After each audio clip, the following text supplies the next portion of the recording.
So you can like use avatars and stuff like that, and you can like chat and yeah, you can like chat. And then like it was like some person that was like bothering me. Well, because you don't really know them, they're like bothering me. They're like swearing at me. You talk to each other, you do stuff together in the game, and you basically just help each other out.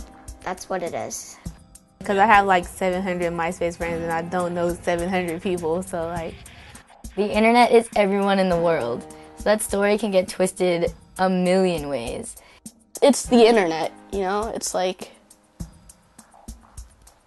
the birthplace of rudeness. Digital life is becoming more and more interactive. This connected culture is both vibrant and creative. Yet adults worry that the anonymity of the digital world can lead kids to say and do things online that they wouldn't in person. But I've seen my friends post stuff and then it get totally blown out of proportion. Like, that's what the internet does. It's a tiny computer that has the world in it. I lived in Prunedale, California. It's between Monterey and Santa Cruz. I went to elementary school with the same people, I went to middle school with the same people, and then we moved to Maui. Like, it happened really fast. When I first got there, it was like everybody had something to say about the girl from California, you know? One time, me and this girl got into like a disagreement because her friend saw me comment her boyfriend, who's also my cousin, and then she thought something was going on, so she got mad.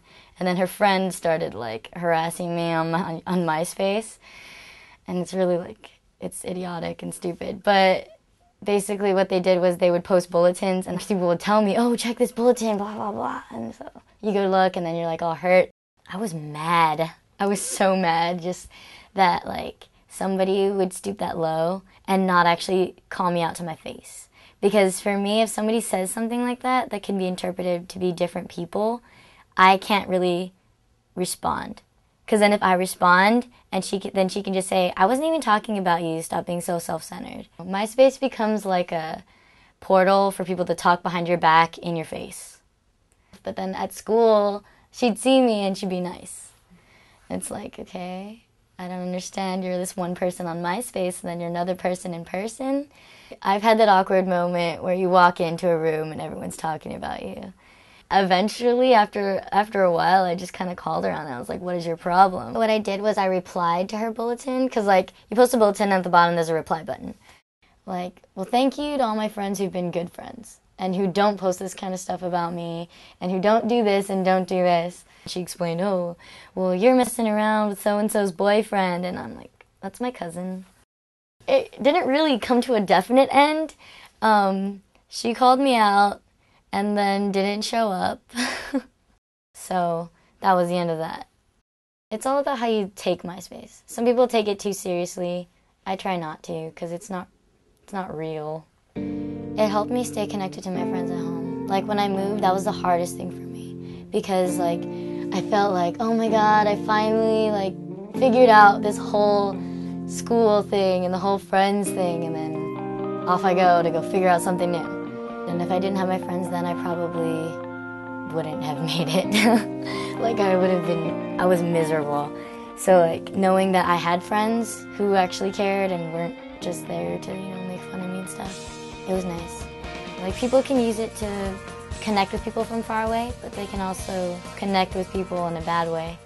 Like just like anything, there's a good and a bad.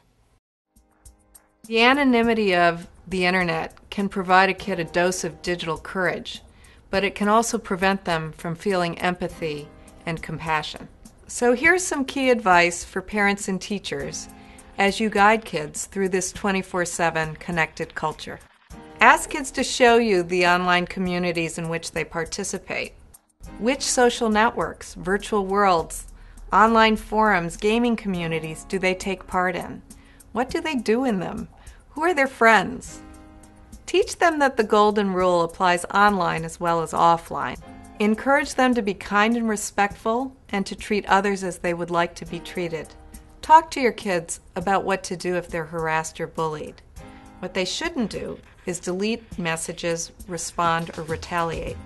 And what they should do is block bullies immediately and tell an adult or a friend that they trust. If your kid is doing the bullying, establish firm consequences and stick to them. Even a comment that's meant to be funny about a teacher, a friend, or a relative can be hurtful.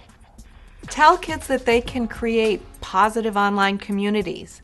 This is their world, and the way they welcome new members, treat each other, and stand up for what's right can create better online communities and a better world.